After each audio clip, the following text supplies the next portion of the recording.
تحریک انصاف حکومت کی جانب سے پنجاب میں رینجرز کی 2 ماہ کے لیے تعیناتی اور تحریک لبیک کے ساتھ آہنی ہاتھوں سے نمٹنے کے اعلان کے بعد یہ سوال کیا جا رہا ہے کہ اگر حکومت تحریک لبیک کو ریاستی طاقت کے ذریعے دبانے میں ناکام رہی تو کیا وہ ایک مرتبہ پھر اس کے سامنے گھٹنے ٹیک دے گی، جیسا کہ وہ ماضی میں بھی کرتی رہی ہے۔ دفاعی تجزیہ کاروں کا ماننا ہے کہ عمران خان حکومت اپنی دوگلی حکمت عملی کی وجہ سے تحریک لبیک سے متعلق ٹھوس حکمت عملی بنانے پر کنفیوژن کا شکار ہے۔ پچھلے 2 ہفتوں سے قلعدم تحریک لبیک پاکستان کے ساتھ جاری مذاکرات ناکام ہونے کے بعد تحریک انصاف حکومت نے بالآخر لانگ مارچ کے شرکاء پر طاقت کا استعمال اور صوبے میں 2 ماہ کے لیے رینجرز کو طلب کر کے یہ دکھانے کی کوشش کی ہے کہ اب وہ کنفیوژن سے باہر نکل آئی ہے۔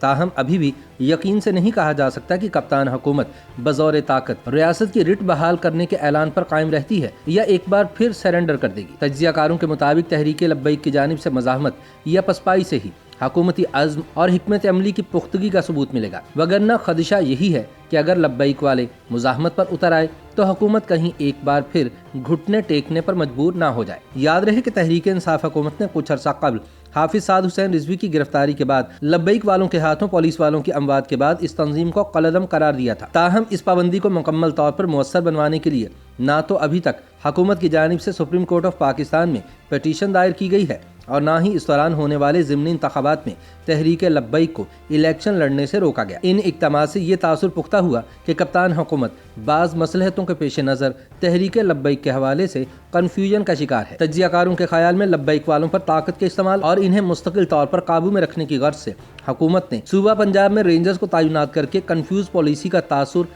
کسی حد تک ختم کر دیا ہے، لیکن ابھی تحریک لبیک کا رد عمل دیکھنا باقی ہے۔ خدشہ ہے کہ اگر لبیک والوں نے اپنے احتجاج کو مزید مؤثر بناتے ہوئے حکومت پر دباؤ بڑھا دیا تو اسلام آباد کے فیصلہ ساز اس معاملے پر ایک اور یو ٹرن بھی لے سکتے ہیں۔ واضح رہے کہ 27 اکتوبر کو وفاقی حکومت نے قلعدم تحریک لبیک پاکستان کے دھرنے سے نمٹنے کے لیے پنجاب میں 60 روز کے لیے رینجرز کو طلب کرنے کا فیصلہ کیا ہے۔ رینجرز آرٹیکل 147 کے تحت دہشت گردی اور امن عامہ کی صورتحال سے نمٹنے میں پنجاب پولیس کی معاونت کریں گے۔ اپنی حالیہ پریس کانفرنس کے دوران رینجرز بلانے کے فیصلے کی وضاحت کرتے ہوئے وفاقی وزیر داخلہ شیخ رشید نے کہا تھا کہ پولیس کے پاس صرف ڈنڈے تھے اور قلعدم تحریک لبیک کے پاس کلاشن کوف جیسے جدید ہتھیار ہیں، اس لیے ان کا پولیس اکیلے مقابلہ نہیں کر سکتی تھی، جس کی وجہ سے رینجرز کو طلب کیا گیا ہے۔ اس حکومتی اقدام سے یہ اندازہ ہوتا ہے کہ اب تحریک لبیک کو مزید ڈھیل دینے کی بجائے ان کے ساتھ بزور طاقت نمٹا جائے گا، جیسا کہ وفاقی وزیر برائے اطلاعات و نشریات فواد چودھری بھی کہہ چکے ہیں کہ اب حکومت لبیک والوں کے ساتھ ایک عسکریت پسند تنظیم کی طرح برتاؤ کرے گی۔ پنجاب حکومت کی جانب سے وزارت داخلہ کو بھیجی گئی درخواست میں کہا گیا ہے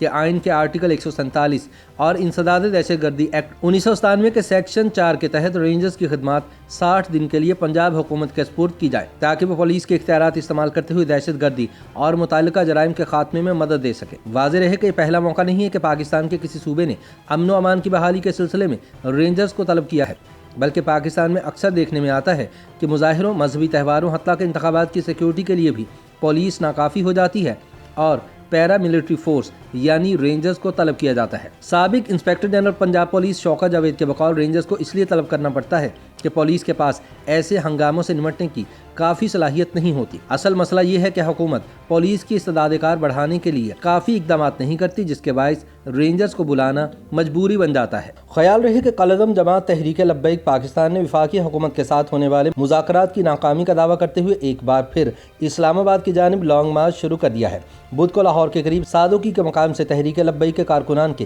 جی ٹی روڈ پر مارچ کے دوبارہ آغاز کرنے پر پولیس نے انہیں روکنے کے لیے آنسو گیس کا استعمال کیا۔ اس دوران پولیس اہلکاروں اور تحریک لبیک کے کارکنوں کے درمیان جھڑپیں بھی ہوئیں۔ اطلاعات کے مطابق مظاہرین نے سڑک پر کھڑے بعض ٹرکوں کو آگ لگانے کی کوشش کی، جبکہ اطراف میں املاک کو بھی نقصان پہنچایا۔ اس دوران 2 پولیس والوں اور تحریک لبیک کے کارکن کے جاں بحق ہونے کی اطلاعات بھی ہیں۔ پنجاب پولیس کے حکام کا الزام ہے کہ احتجاج میں موجود مظاہرین میں بعض افراد کے پاس اسلحہ بھی ہے، جس سے پولیس اہلکاروں کو نشانہ بنایا گیا ہے۔ دوسری جانب تحریک لبیک نے بھی پولیس کے تشدد سے کارکنوں کے جاں بحق ہونے کا دعویٰ کیا ہے۔ تازہ ترین اطلاعات کے مطابق تحریک لبیک کا احتجاجی جلوس کاموکی سے اسلام آباد کی جانب دوبارہ گامزن ہو گیا ہے۔ وفاقی وزیر داخلہ شیخ رشید نے اعلان کیا ہے کہ مظاہرین کو جہلم کراس نہیں کرنے دیا جائے گا اور اسلام آباد کسی بھی صورت نہیں پہنچنے دیا جائے گا۔ انہوں نے مظاہرین پر الزام عائد کیا کہ ان کی جانب سے کلاشن کوف سے براہ راست پولیس اہلکاروں پر فائرنگ کی گئی، جس سے 3 اہلکار جاں بحق ہو گئے۔ ان کا کہنا تھا کہ حکومت نے لبیک والوں کے سارے مطالبات مان لیے تھے، لیکن فرانسیسی سفیر کی